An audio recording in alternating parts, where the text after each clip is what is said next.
masih kadang suka bingung kalau ketemu soal tentang biosfer atau flora fauna di Indo bahkan di dunia. Nah, di video kali ini gue mau nge-share kayak gimana sih pembagian flora dan fauna di Indo. Nah, sebelum itu boleh di-like dulu nih dan subscribe video ini supaya kalian gak ketinggalan updatean terbaru di channel Sabrina. Oke deh, lanjut kita ke videonya.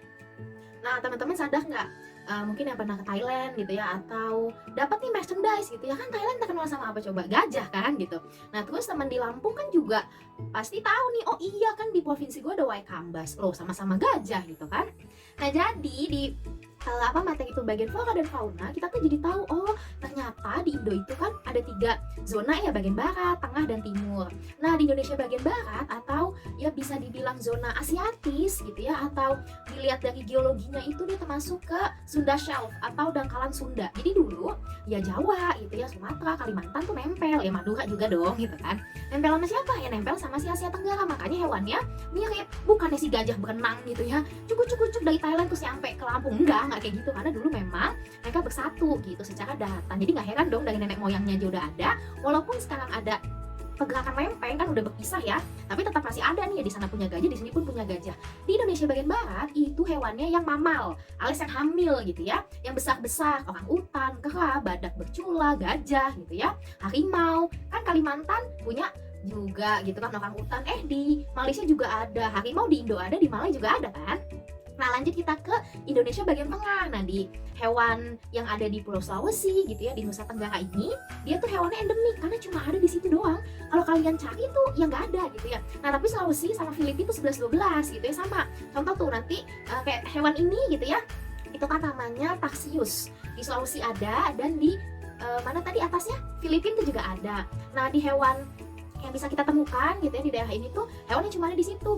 Misalkan apa coba? Ada anoa, ada babi rusa, kan unik. Dia kayak babi tapi emang punya tanduk, jadi bukan kayak babi-babi biasa. Makanya namanya babi rusa.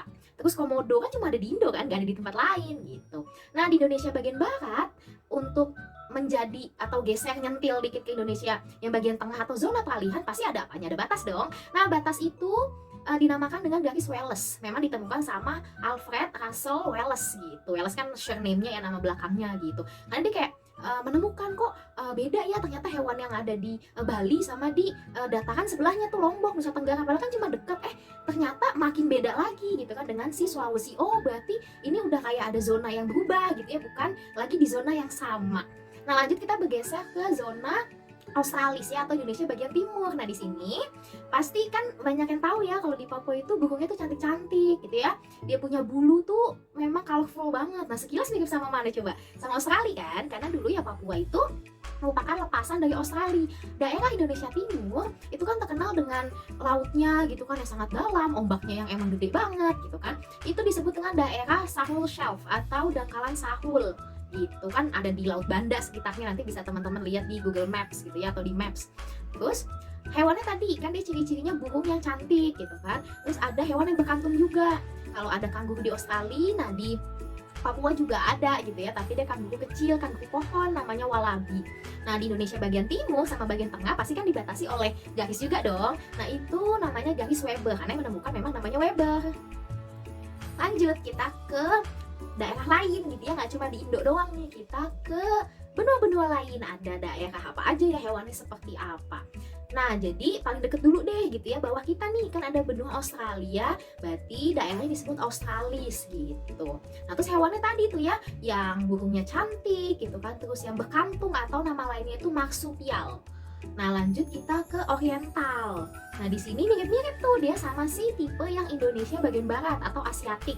Nah, di sini ya contoh-contoh hewan-hewannya begitu. Nah, terus kita ke ini nih. Siapa yang suka atau pernah nonton Madagaskar gitu kan? Wah, lucu tuh. Ada zebra, ada jerapah gitu kan, macem-macem tuh. Nah, itu berarti di daerah yang wah sabananya luas gitu ya. Kita udah mikir wah pasti Afrika nih. Lanjut kita ke dataran Afrika, disebut dengan zona atau area Etiopian gitu ya. Ethiopia kan salah satu negara di benua Afrika kan.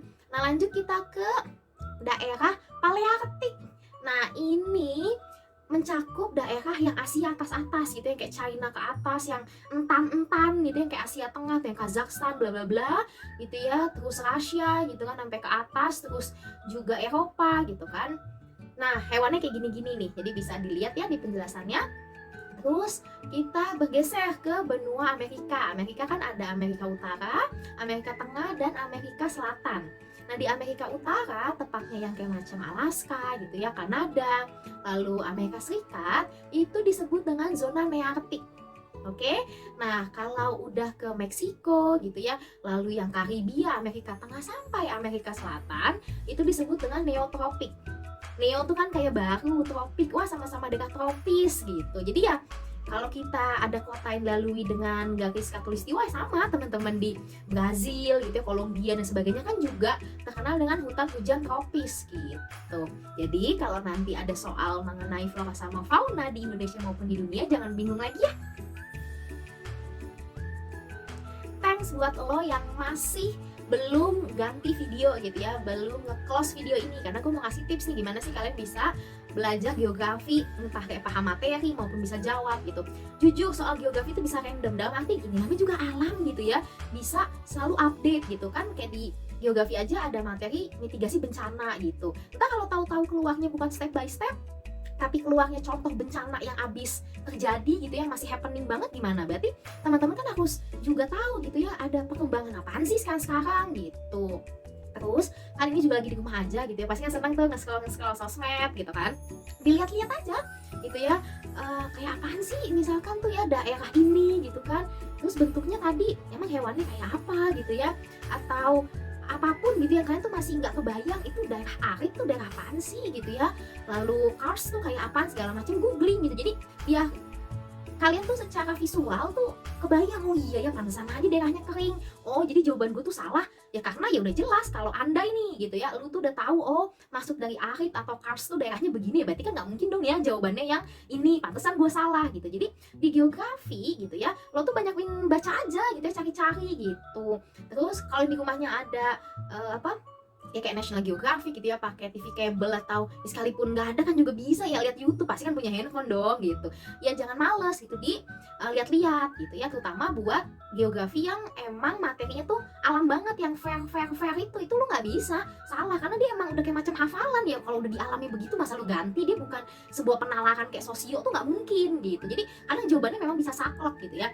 Nah kalau untuk yang kayak geografi manusia, baru deh lu tuh bisa ngayal-ngayal dikit ya, mikir aja oh iya desa begini ya, oh iya kota gini ya, oh kalau ada masalah antara keduanya tuh interaksinya kayak gimana, mungkin masih bisa karena dia masuk ke geografi yang manusia gitu, yang kayak kita masih bisa ngebayangin lah, namanya juga kehidupan antroposfer gitu.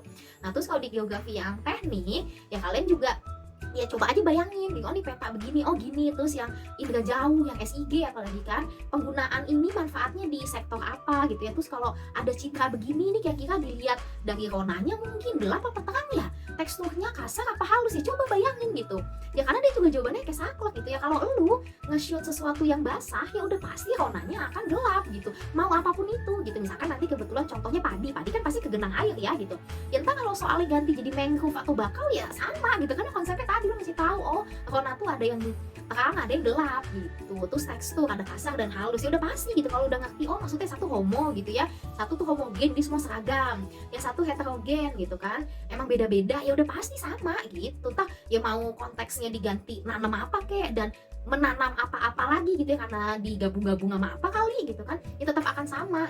Oke deh, terima kasih ya udah nonton video ini sampai selesai. Kalau kalian ada masukan gitu ya, atau Kak kayaknya lebih baik bahas ini deh, atau Kak coba kayak gini-gini deh misalkan apa gitu kan, lightingnya kali, atau Kak coba dong nge-shoot yang lain apa gimana pembahasannya, boleh komen di bawah ya. Terima kasih deh udah selalu lihat video dari gue, bye bye.